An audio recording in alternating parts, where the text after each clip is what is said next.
1 फरवरी को जब वित्त मंत्री जी बजट पेश करेंगे तो बहुत सारी उम्मीदें जो उनसे हैं वो यहाँ पर सामने आएंगी और बजट के पिटारे से क्या कुछ निकलता है ये ज़रूर देखना होगा। सर, देखा जाए तो यूएस और इजराइल से अगर कंपेयर किया जाए तो इनोवेशन के मामले में हम कहीं ना कहीं बहुत पीछे रह जाते हैं और स्टूडेंट्स भी ये बात मानते हैं कि सिर्फ एक ऐप डेवलप करना can not be an entrepreneurship और a startup. You think government needs to do something so that they gain youth का confidence तो gain करें ही करें, साथ ही साथ इस दिशा में आगे बढ़ाएं। हमेशा ये ना हो कि गूगल या माइक्रोसॉफ्ट जैसी कंपनी आए और हमें रोजगार दे दे, क्यों ना हम ही रोजगार पैदा करें। ये तो बिल्कुल बुनियादी बात है जो आप कह रहे हैं कि जो भी नौजवान अपने एजुकेशन से बाहर निकल के एम्प्लॉयमेंट की तलाश करता है तो दो ही रास्ते होते हैं।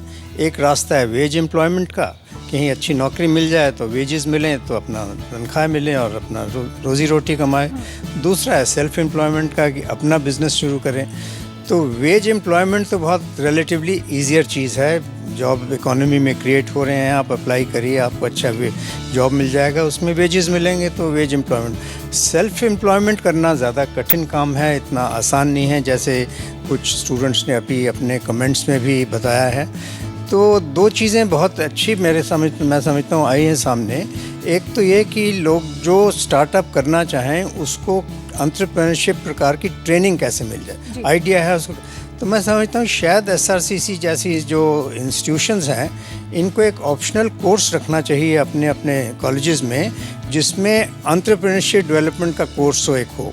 तो जिन स्टूडेंट्स की इच्छा हो कि पास आउट होने के बाद वो अपना बिज़नेस शुरू करना चाहें वो उस कोर्स के लिए ऑप्ट कर सकते हैं और उसमें उनको ट्रेनिंग भी मिल जाएगी और ट्रेनिंग मिलने के बाद शायद वो बेटर इक्विप होंगे अपना बिज़नेस चलाने के लिए। अश्विनी, तो क्या आप सोचते हैं कि इस तरह की, जैसा सर ने कहा, इस तरह की पॉलिसी अगर वित्त मंत्री जी लेकर आते हैं तो कॉलेजेस तो सहयोग करेगा ही करेगा लेकिन स्टूडेंट्स के बेनिफिट के लिए बहुत अच्छा हो जाएगा? निश्चित रूप से मैं सहमत हूँ इस चीज़ से।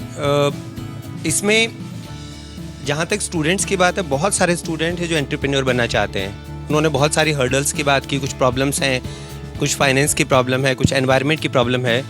मुझे लगता है 2-3 चीज़ें अगर हम देखें लगातार पिछले 2-3 सालों में, तो एक जिस तरह से टैक्स रिफॉर्म्स हो रहे हैं, चाहे वो डायरेक्ट टैक्सेस हैं या इनडायरेक्ट टैक्सेस हैं। इनडायरेक्ट टैक्सेस में GST का लाना, जहाँ पर आप एक वन कॉमन मार्केट की बात कर रहे हैं, पूरे इंडिया में कॉम्प्लेक्सिटीज़ को कम करना। जब आप बिजनेस कॉम्प्लेक्सिटीज़ को कम करोगे तो कहीं ना कहीं एक रिस्क लेने की जो टेंडेंसी है वो मूव करना स्टार्ट करती है। बहुत सारे लीगल एस्पेक्ट हैं जहाँ एक इंसान डरता है कि मैं पता नहीं क्या होगा, कैसे चीज़ें रहेंगी, तो बहुत सारी प्रॉब्लम्स हैं उसकी। दूसरा है जहाँ तक मैन्युफैक्चरिंग सेक्टर को जब तक हम ग्रो नहीं करेंगे, जिस तरह से मेक इन इंडिया कॉन्सेप्ट लेकर के आए हैं, और हम जानते हैं कि इंडिया में एग्रीकल्चर सेक्टर में कहीं कुछ हद तक उतना स्कोप नहीं है अब ग्रो करने का। सर्विस सेक्टर आउटकम है मैन्युफैक्चरिंग सेक्टर का और एग्रीकल्चर सेक्टर का।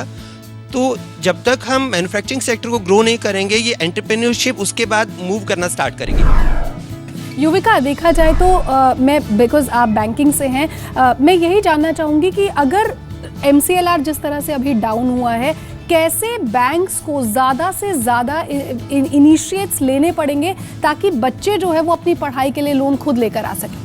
बड़े बड़े बैंक्स ने MCLR काटना शुरू कर दिया है।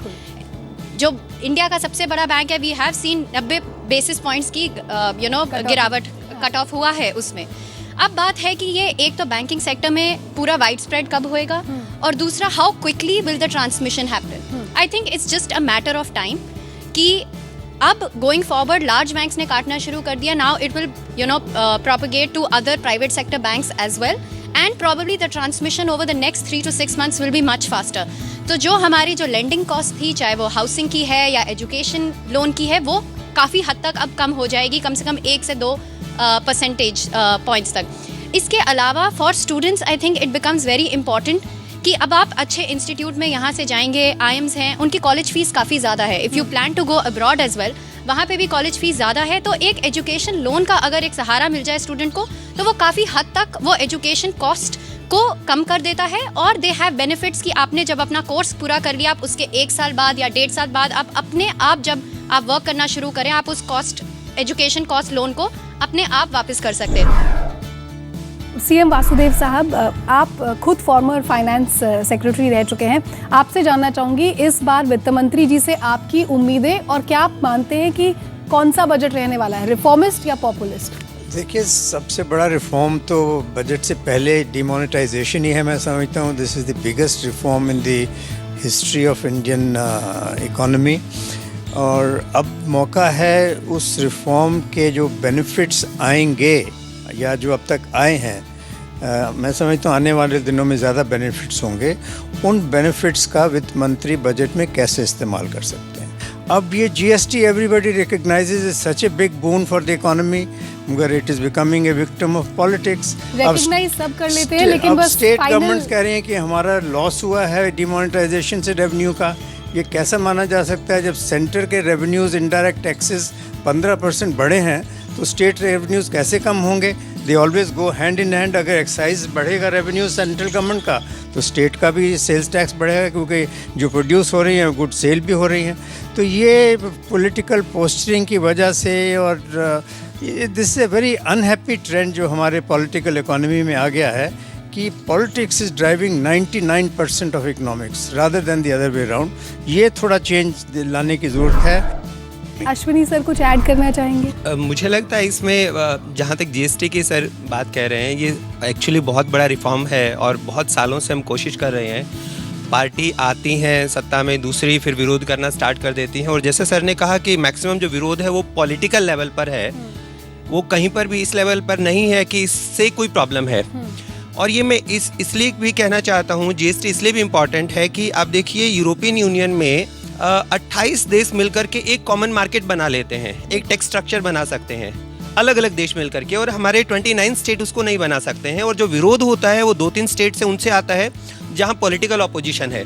तो जहाँ पॉलिटिकल आपका थोड़ा सा भी चेंज हुआ स्टांस, वहीं पर आपने विरोध करना स्टार्ट कर दिया। अगर मैं इसको इस तरह से कहूँ तो कुछ स्टेट में जहाँ एक स्टेट में कमोडिटी प्रोड्यूस की जाती है और दूसरे स्टेट में वो सेल की जाती है, वहाँ पर कभी कभी कॉस्ट इतनी हाई हो जाती है कि हम इतने लेस कॉम्पिटिटिव हो जाते हैं कि इंपोर्ट चीपर होता है इवन कि साउथ से नॉर्थ में कमोडिटी आने के कंपैरिजन में। तो ये कॉमन मार्केट बनना बहुत इंपॉर्टेंट है। युविका, जल्दी से आप बता दीजिए कि आपकी वित्त मंत्री जी से क्या उम्मीद है। बैंकिंग सेक्टर मत बताइए, एज एन इंडिविजुअल बता दीजिए। अच्छा, I will tell you as an economist. तो इस बारी का बजट जो है मेरे हिसाब से वो काफ़ी तरीक़ों से अलग है। एक, वो फरवरी के फर्स्ट वीक में आ रहा है। दूसरा, इस बारी हम प्लान नॉन प्लान की जो डिस्टिंक्शन हम देखते थे वो नहीं होने वाली है, which is I think a very good departure. अब हम एक्सपेंडिचर को रेवेन्यू और कैपिटल के 2 क्लासिफिकेशंस में देखेंगे, which is very very accountable कि कैपेक्स में कितना कैपिटल जा रहा, कितना एक्सपेंडिचर जा रहा है, क्रिएशन ऑफ एसेट्स में कितना जा रहा है for day to day usage. So I think that is a very good departure which the government has adopted. Also इस बारी का बजट हम देखेंगे कि रेल बजट भी साथ ही साथ है यूनियन बजट में। हम कई सालों से बोलते थे कि the size of the rail budget इतना छोटा हो गया है in comparison to the union budget कि दोनों का कहीं मर्ज कर देना चाहिए, which this the government is now going to do. So कई हद से हिस्ट्री से ये बजट बहुत ही डिफरेंट होने वाला है। अश्विनी सर, मेरी एक्सपेक्टेशन है कि एक तो बजट में कैपिटल एक्सपेंडिचर इंक्रीज होगा। ऑब्वियसली वो बहुत इंपॉर्टेंट है इकोनॉमी के लिए इस टाइम पर, जब कहीं ना कहीं थोड़ा सा इन्वेस्टमेंट पर या थोड़ा सा कंजम्पशन पर नेगेटिव इम्पैक्ट हो रहा है। दूसरा, क्योंकि रिफॉर्म्स की जहाँ तक आपने बात की कि पॉपुलिस्ट होगा या रिफॉर्मिस्ट होगा, हम रिफॉर्म्स की बात करेंगे, शायद हो सकता है थोड़ा बैलेंस हो। लेकिन जितना अगर मैं 2-3 साल का ट्रेंड देखता हूँ इस सरकार का, तो उसमें कहीं ना कहीं वो लगातार रिफॉर्म्स कर रहे हैं, लगातार बिजनेस को प्रमोट करने की बात कह रहे हैं, लगातार डिमांड को भी मूव करवा रहे हैं, आगे बढ़ा रहे हैं, लेकिन साथ साथ एक सिस्टमेटिक इकोनॉमिक ग्रोथ की बात कह रहे हैं। वो कह रहे हैं कि ब्लैक इकोनॉमी से हो सकता है रियल एस्टेट बहुत ग्रो कर सकता था। बहुत सारे लोग मानते हैं कि ब्लैक इकोनॉमी शायद ब्लैक जो मनी था वो शायद इकोनॉमी के लिए अच्छा था। पहली बार मुझे ऐसा समझ में आ रहा है, लोग कह रहे हैं बुरी चीज़ अच्छी थी, जबकि अच्छाई में बुराई ढूंढ रहे हैं। तो कहीं ना कहीं अगर ब्लैक इकोनॉमी के थ्रू अगर रियल एस्टेट ग्रो करता था तो वो सस्टेनेबल नहीं था। पहली बार ऐसा हो रहा है जहाँ पर कि आप उस पर अटैक कर रहे हो ब्लैक इकोनॉमी पर, और अब जो ग्रोथ आएगी, जो लैंडिंग रेट लो होने की वजह से, अब जो रियल एस्टेट सेक्टर में या एग्रीकल्चर सेक्टर में जहाँ पर आप इंटरेस्ट को कम कर रहे हैं, हाउस होल्ड सेक्टर में आप उसको ड्यूरेबल्स के लिए डिमांड इंक्रीज होने की पॉसिबिलिटी है, ये ग्रोथ कहीं ज़्यादा सस्टेनेबल होगी।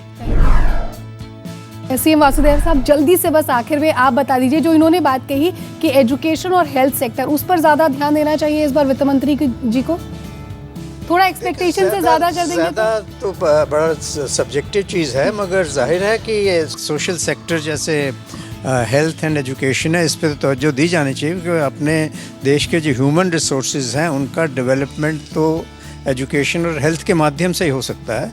तो वित्त मंत्री को बैलेंस करना पड़ेगा, सोशल सेक्टर में भी इन्वेस्टमेंट बढ़े, इंफ्रास्ट्रक्चर, फिजिकल इंफ्रास्ट्रक्चर में भी इन्वेस्टमेंट बढ़े, और पॉवर्टी एलिविएशन की तरफ भी कुछ पैसा ज़्यादा जाए।